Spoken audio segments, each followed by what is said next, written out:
Thank you for joining in, and for today's video I'm going to be doing this pastel beach scene right here.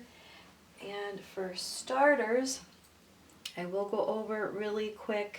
I used this is the Princeton Neptune size 8 and just the round brush there.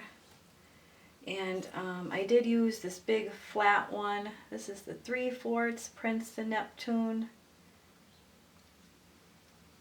just for the washes in the beginning.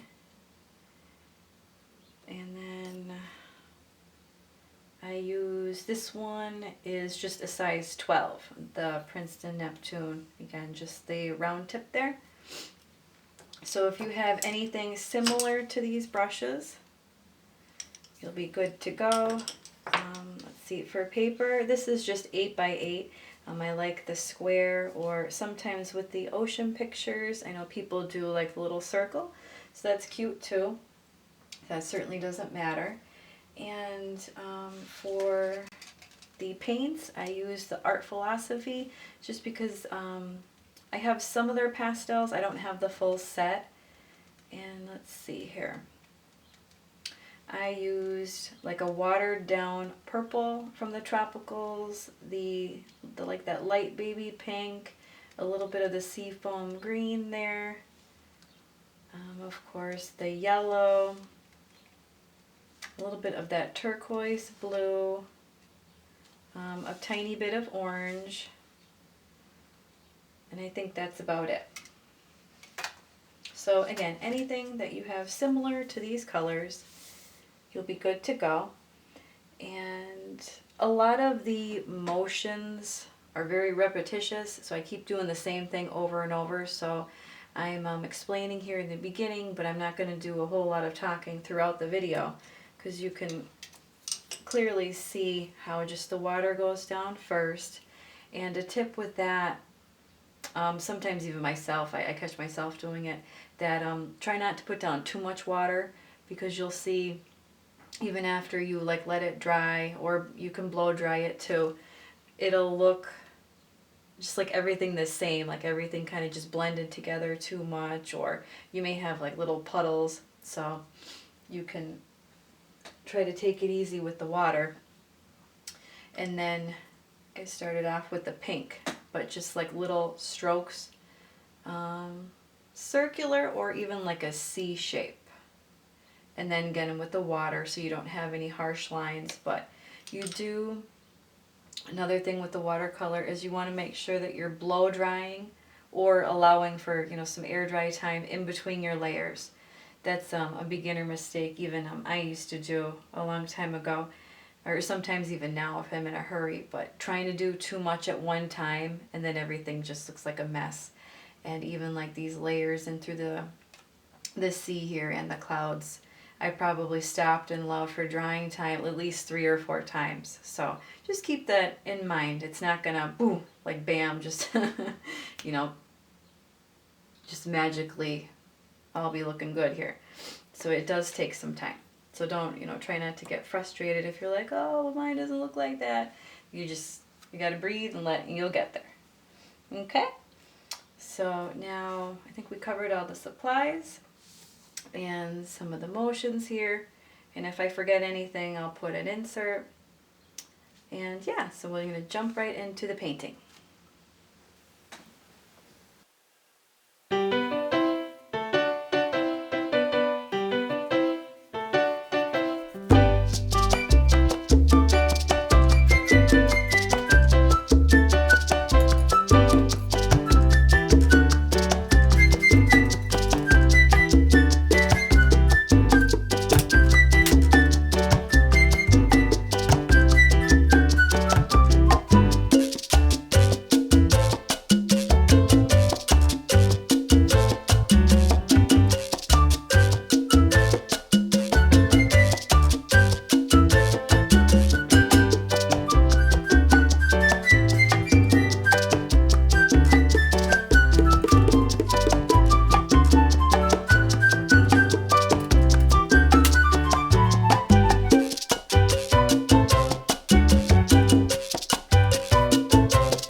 Thank you so much for watching. I hope you enjoyed this tutorial, and be sure to subscribe and like the video.